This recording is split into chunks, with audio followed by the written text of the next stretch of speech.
قدر کو تو کون بتائے گا، اور وما ادراک ما لیلۃ القدر، لیلۃ القدر کا تو کوئی ادراک کر ہی نہیں سکتا، مگر وہ کر سکتا ہے جو لیلۃ القدر کے آس پاس رہتا ہو۔ تفسیر فرات سب سے پرانی تفاسیر میں 1100-1200 سال پرانی تفسیر ہے، جو بھی بولوں گا میرے پاس ریفرنس ہوگا، بغیر ریفرنس کے میں کوئی بات نہیں کروں گا۔ کتاب نمبر، پیج نمبر، اس کی اسکرین شاٹ آپ کو دے سکتا ہوں، جو بھی میں بات کروں۔ تفسیر فرات کے اندر ملتا ہے کہ یہ لیلۃ القدر سے مراد بی بی سیدہ، تو یہ جو شب قدر ہے نا، جس کا ادراک کوئی، وما ادراک ما لیلۃ القدر، تو لیلۃ القدر کا ادراک اس دنیا میں کیا، جب قیامت آئے گی تب بھی ادراک نہیں ہوئے گا۔ تو اس لیلۃ القدر میں جو نماز رکھی تو پہلے الحم اور پھر 7 بار قل ہو اللہ، کیوں اس کو آخری میں بتاؤں گا کیونکہ یہ میرے ٹاپک سے ریلیٹ کرے گا۔ پہلے یہ جو عمل ہے نا اس کو بتاتا ہوں، اور اس کے الفاظ پورے میں پڑھوں گا بھی نہیں، بس تھوڑا بریفلی مجھے ایکسپلین کرنا ہے کیونکہ ٹائم نہیں ہے۔ مولا کہہ رہے ہیں کہ سب سے پہلے آپ کیا کریں، قرآن کھولیں اور اپنے منہ کے سامنے رکھیں، قرآن کھول کے اپنے منہ کے سامنے رکھو اور کہنا کیا ہے، اللہم انی اسألک بکتابک المنزل، اے اللہ ہم سوال کرتے ہیں اس کتاب کا جو نازل ہوئی، وما فیہ، اور جو اس میں نازل ہوا، وفی اسمک اکبر، اور اس میں جو اسم اکبر ہے اس کا واسطہ دے کر سوال، اس میں اکبر کا واسطہ دے کر سوال کرتے ہیں، اور وہ اسم الحسنہ، اور اسم حسنہ جو ہے، اسماء الحسنہ جو ہیں ان کا واسطہ دے کر سوال کرتے ہیں۔ یہ کون سا اسم اکبر ہے، یہ کون سے اسم الحسنہ ہے؟ کیا اللہ کے یہ 99 نام ہیں؟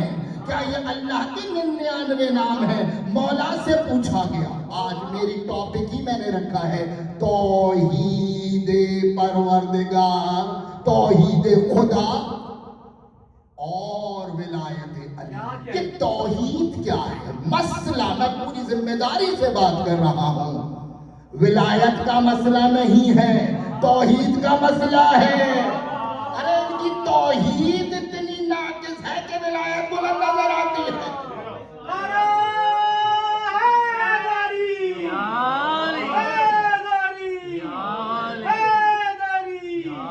اگر حقیقی توحید جو ان 14 نے بتائی ہے اس کا ادراک ہو جائے تو ولایت خود بخود کھل کے سامنے آ جائے۔ تو کون سا یہ اسم اکبر ہے اور اسماء الحسنہ کون ہے؟ جب امام سے پوچھا گیا تو امام نے کہا نحنو اسماء الحسنہ، ہمیں تو وہ اللہ کے خوبصورت نام ہے جن سے پروردگار پہچانا جاتا ہے، اور ان میں اسماء الحسنہ میں اسماء الاکبر کون سا ہے؟ ارے بھائی تو اسماء الاکبر وہی ہوگا سب سے بڑا نام۔ بھئی اسماء الحسنہ خوبصورت ترین نام، خوبصورت ترین نام، مگر اس میں بھی اسماء الاکبر کا واسطہ، اسماء الاکبر کا واسطہ۔ یہاں لکھا ہے کہ اس بڑے اکبر اسم کا واسطہ۔ بھائی سب نام بڑے اعلیٰ، اللہ کا ہر نام بڑا اعلیٰ، مگر اللہ کا سب سے بڑا نام اکبر اسم وہ ہے جو اللہ کا پہلا اسم ہے، جو اللہ کا، پوری ذمہ داری سے بات کر رہا ہوں، ایک چیز کا ریفرنس دے سکتا ہوں اپنی طرف سے، اس وقت تک میں نے ایک لفظ بھی نہیں بولا۔ اللہ کا پہلا اسم جو ہے وہ ہے اسم اکبر۔ مولا سے پوچھا گیا کیا پروردگار کو نام کی ضرورت ہے، اسم کی ضرورت ہے؟ تو مولا فرماتا التوحید، کتاب التوحید لکھنے والے شیخ صدوق، بھائی شیخ صدوق کے اوپر اگر کوئی انگلی اٹھا رہا ہے تو شیعوں کی جو 4 کتب ہیں اس میں ایک عمارت ٹوٹ جائے گی۔ بھائی کتب اربع میں ملا یازر الفقی کے لکھنے والے شیخ صدوق ہیں، اتنے موسٹ اتھینٹک علماء میں ان کا شمار ہوتا ہے جس کے اوپر پوری شیعہ مذہب کھڑا ہے۔ کتاب التوحید میں ارشاد مولا امام جعفر صادق علیہ السلام فرما رہے ہیں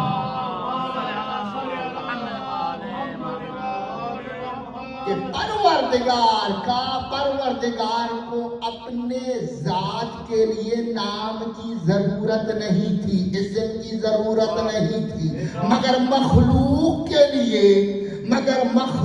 کے لیے پروردگار نے جو اپنا پہلا اسم رکھا وہ رکھا علی العظیم۔ پوری ذمہ داری سے میں ریفرنس دے سکتا ہوں، کس حدیث سے پڑھ رہا ہوں، میں پوری ذمہ داری سے پھر میں بات کر رہا ہوں۔ علی العظیم پہلا اسم پروردگار علی العظیم ہے۔ ان اسماء الحسنہ میں جو سب سے اکبر نام ہے وہ علی العظیم ہے۔ اور علی العظیم کیوں کہتے ہیں؟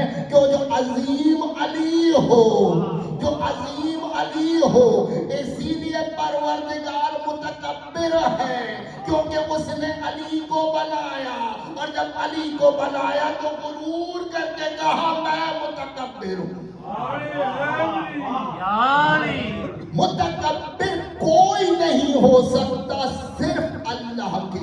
علی سے پوچھا گیا، مولا علی سے پوچھا گیا، مولا کیا آپ کے لیے یہ لفظ متکبر استعمال ہو سکتا ہے؟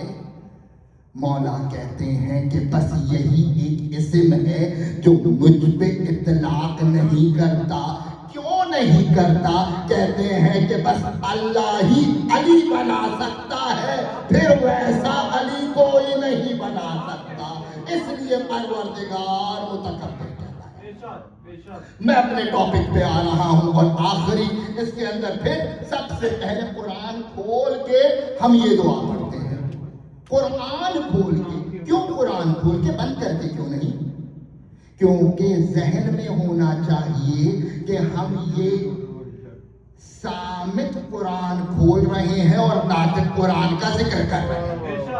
صامت قرآن کھول کے ناطق قرآن کا ذکر کر رہے ہیں۔ یہ سمبولک فارم ہے، سمبل بھی ہے سامنے، اور اگر صامت کو سامنے رکھے اور ناطق ذہن میں نہ ہو تو صامت کام نہیں کرتا۔ بھائی صامت کے ساتھ ناطق ضروری ہے، صامت قرآن کے ساتھ ناطق قرآن ضروری ہے۔ اور پھر ہم سر پہ قرآن رکھتے ہیں۔ کیوں سر پہ رکھتے ہیں؟ سر پہ قرآن کی عظمت بیان کرنے کے لیے۔ یہ خالی ایک ریچول نہیں ہے، اس کے اندر راز ہے کہ یہ ہے قرآن کی جگہ، اور قرآن مکمل ہوتا ہی نہیں جب تک ان 14 کو قرآن کے ساتھ نہ رکھا جائے گا۔ قرآن کا اسی لیے جملے اس کے اندر یہی ملتے ہیں، اس کے اندر سر پہ قرآن رکھنے کے بعد یہ جو جملے اللہم و بحق ھذہ القرآن، ھذہ القرآن، ہاتھ اشارہ کر کے یہ جو قرآن ہے، یہ قرآن ایک اور بار ہوا یہ کہ قرآن لے کر آ گئے نیزوں پہ۔ بھائی قرآن تھا اتنا بلند کیا تھا، جب قرآن نیزوں پہ لے کر آئے تو کیا علی نے کہا؟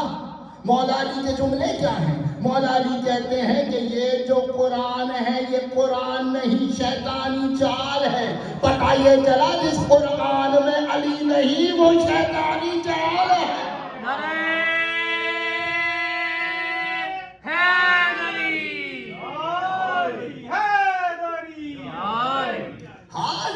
قرآن، اس قرآن، پتہ یہ چلا سر پہ رکھ کے بتا رہے ہیں کہ خالی صامت قرآن نہیں، ناطق قرآن کی بھی یہی جگہ ہے۔